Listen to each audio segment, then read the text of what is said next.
speaker is a chartered accountant and a corporate lawyer.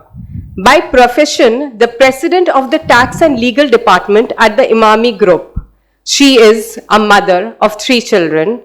Shagun balances both her home and professional life, where she has played a pivotal role in mergers and acquisitions of big brands like Zandu, Keshking, and dermicool. Our last speaker just spoke about how trauma can leave scars in people's life and hurt them forever. And our next speaker, Shagun, has her testimonials to share with us. Can we have Shagun on stage? Thank you.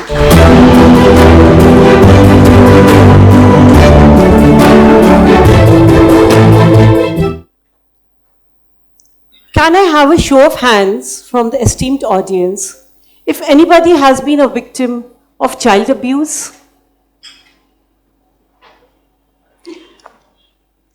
So we don't have many.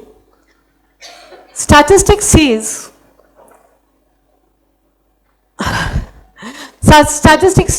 that 90% of children before they reach the age of 18 suffer some form of child abuse, and out of which 30% is sexual abuse suffered by children. And I know it is not easy to accept it in such an open forum. Had it been yesterday, I wouldn't have also dared to raise my hand and speak over here. I know I'm talking about a very sensitive and a very tender part of childhood, my childhood.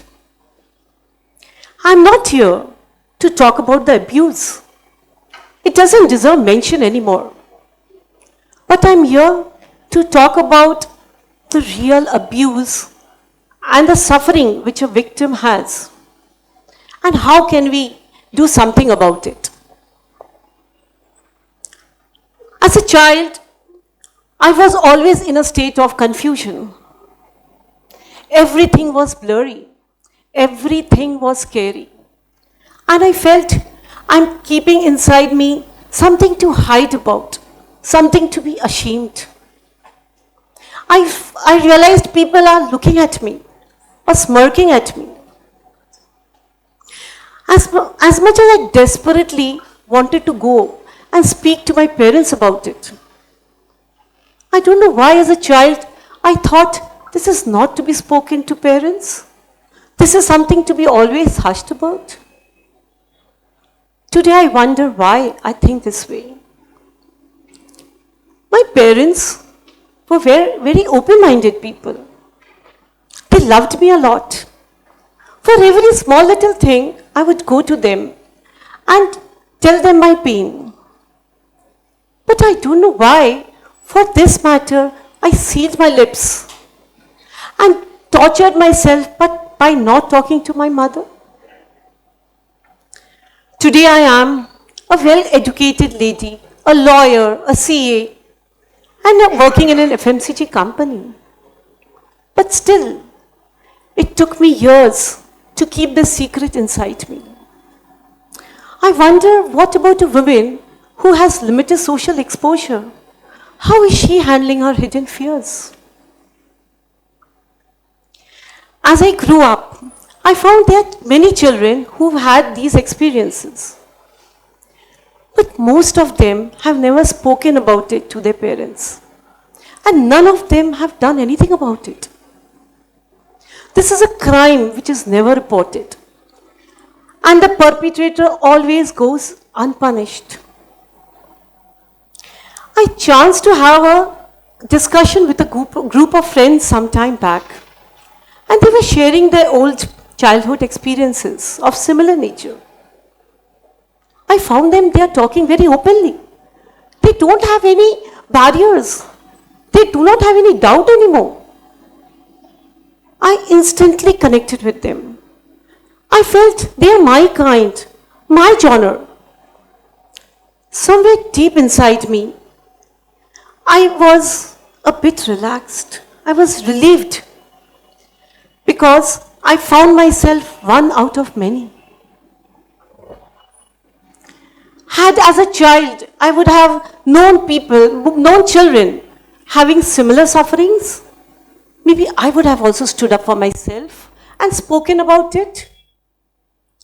Maybe these issues were discussed in families and in small gatherings and circles, just like you discuss on small thefts and quarrels. Maybe I could have also told this story to someone. But shh, nobody spoke about it.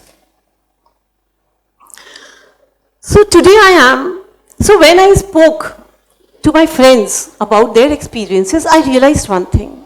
Yes, there is a way to come out of this past. There is a way to push away your past and feel free. And there is a way to come out of this burden. So today I seize this opportunity for my liberation. I want to say, yes, I was a victim of this abuse. But I do not want to carry the burden anymore. Although I was one out of many, but no more burden I want to take on me. Well, it was easy to talk among friends in a group small circle. It has taken immense courage for me to stand in front of you. The real abuse, which is not the only event, the real abuse is the suffocation we have inside to not talk about it to someone. And the journey of so many years to keep it inside and not do anything about it. So I have gathered courage to stand up in front of this audience and speak about it. Even writing the script was almost like reliving the episode once again. It was painful, but I decided to stand for it. I chose this platform to share my thoughts, to inspire at least one person who resonate with me. Please speak up for yourself. Please speak out with your friends, with your family, and come out of this captivity. Flush out your negative feelings, your pain, which you have been carrying all along your life. The suffocation inside you, which is now very deep-seated. Maybe you're not even aware the cause of it. So I want to conclude by wishing you all courage. Courage to talk about which you could never do it before. Courage to relieve yourself with the pain which is there inside you. And courage to lead the future generation by setting an example to talk about it. Friends, let's encourage with our courage. Thank you.